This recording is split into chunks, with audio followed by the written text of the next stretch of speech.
All right, guys. So we are about a month away from Rosh Hashanah. So you know what that means. It's time to start thinking about how we're going to go out with the old and in with the new for Jewish New Year. Hi everyone, welcome back to my channel. I'm Shamira Benson, one part of Team Benson, and today this Jewish gardener is starting to think about Rosh Hashanah and all the other high holy days and how it is time to start thinking about how I'm going to be flipping my garden.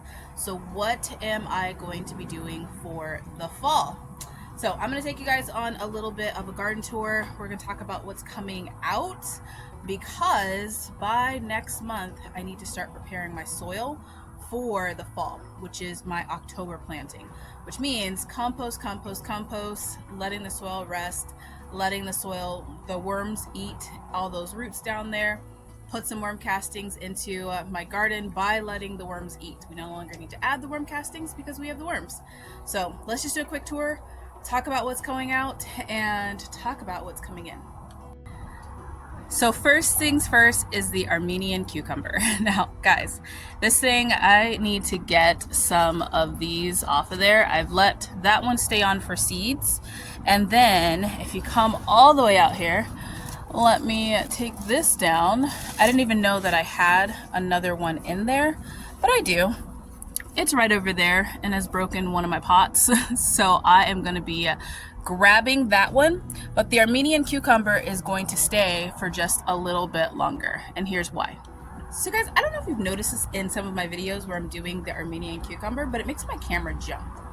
Not sure why. I don't know what type of energy is going on with the camera or if it's just like having a hard time focusing, but yeah, I've noticed that with my Armenian cucumber. So the Armenian cucumber is going to be the last thing to come out. That space that the Armenian cucumber grows in, which is right at the end of this arch right here, I'm not going to grow anything in there. That space is reserved for the Armenian cucumber, sometimes a sunflower, depending on what's going on in my garden, but that spot's going to rest. So that's going to be the last thing to come out, and that is because the Armenian cucumber is going to actually be our mulch for what we're going to be needing once we get all of our plant starts in. We don't need as heavy mulch that we would use like for the summer, which is why a lot of my other big vining things, I use that for mulch for the summer plants because we want a thick layer of that in there. But the Armenian cucumber, if given enough time, will provide enough mulch for my entire garden, which is quite nice. Now, next up, let's talk about the okra. Now we have the okra, the lovely okra. As you can see, this one right here has stopped producing. Okay, yeah, I really don't know why that is making the camera jump. It's driving me insane. But the okra is going to be coming out. I'm gonna start with this one right here. This one right here has already stopped producing. It'll probably try and throw off like some more, but the okra is attracting a lot of ants, which will then attract aphids, which will then start to kill the plant off because the plant wants to produce seed.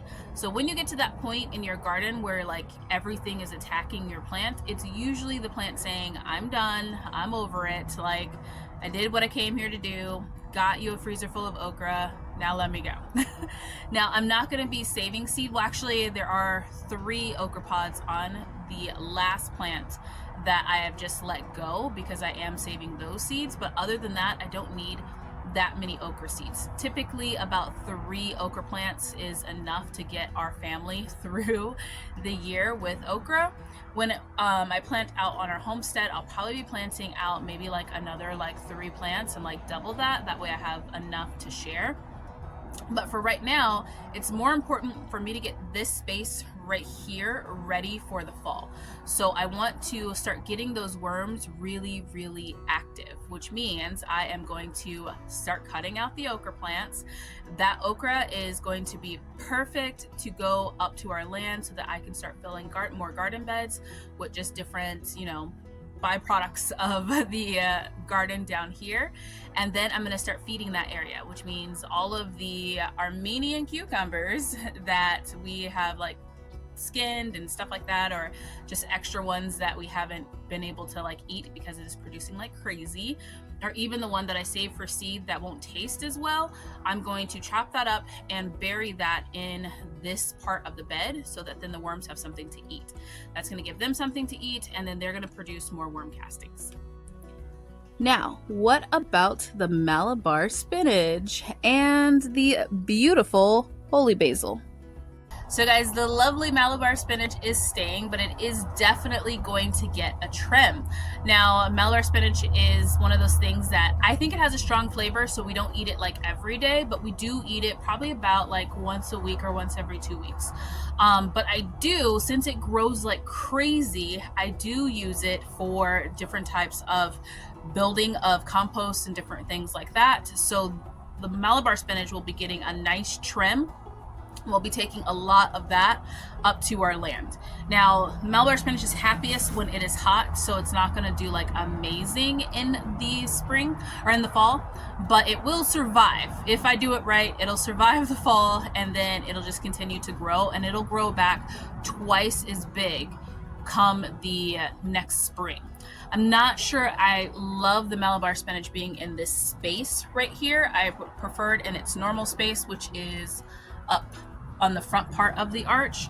So I don't know if I'm going to actually keep it there, but for right now it's going to be fine because it's providing a lot of greens for us, because like I said, we do eat it like once a week, once every 2 weeks, and it's going to provide a lot for our homestead up north.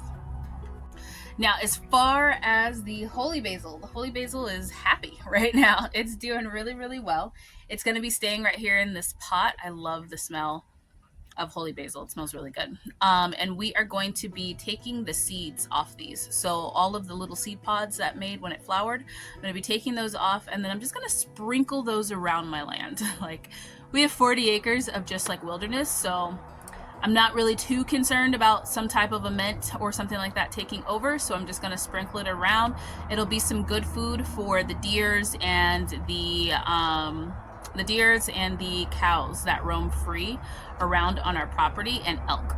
So, and some donkey too. So it'll be good things to have, like some medicinal herbs, not only for us, but also for the wildlife up there. Now, in the jungle of the Armenian cucumber, back behind there, we have some peppers. We have jalapenos, and then we also have some serranos right there. And then over here in our kids' Vega garden bed, our round one, we have our poblano peppers. So what's up with that? We are going to give the pepper plants a bit of a trim.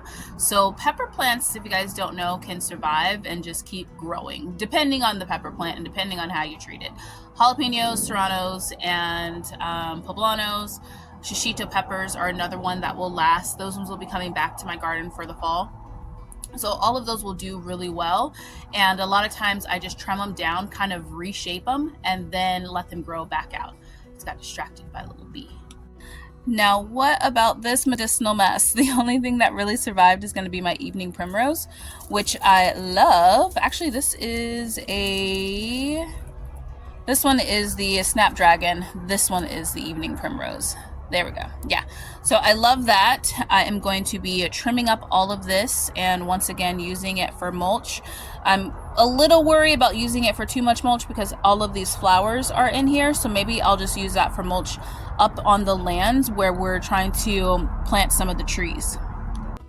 Now, speaking of trees, we are really hoping to get water on our land this fall. That is like our biggest thing that we are trying to get. We're trying to get the water before the winter hits, or at least next spring. So our two trees, which are moving away from the AC, are Malabar and then, mulberry, and our curry, and then also our lime tree, which is suffering.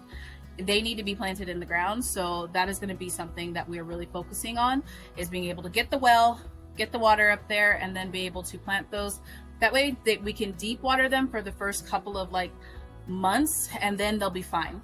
So most people say that they only have to water up there for their trees like once during the summer, once or twice like a month during the summer. So it should be fine just with the water, like once the roots expand out, the water that's just naturally in the ground up there. And then we have a baby pumpkin there. We lost the one in the middle, but that's fine because we have a nice little size one right over there. This is going to be our pumpkin patch for the fall, which I am pretty excited about. And then over here, we did lose one of our squash.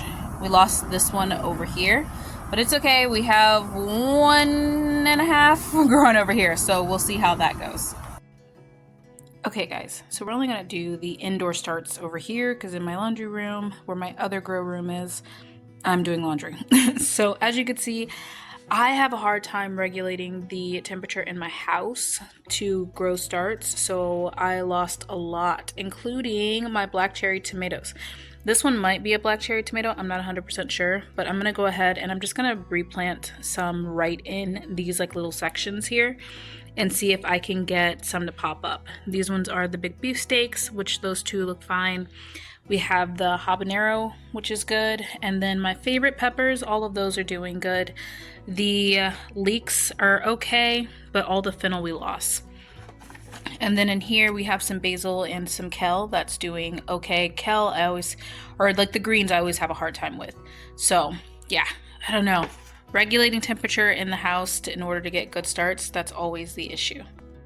Alright guys, so that's all I've got for you guys today. I do need to get better at getting my starts going, but it's been a little bit of a whirlwind. In my house, I bought this townhouse because it doesn't face so much of the sun, so it's very cold inside, and that is always a hard time to be able to start things. I'm gonna be so excited when I can have just like a greenhouse.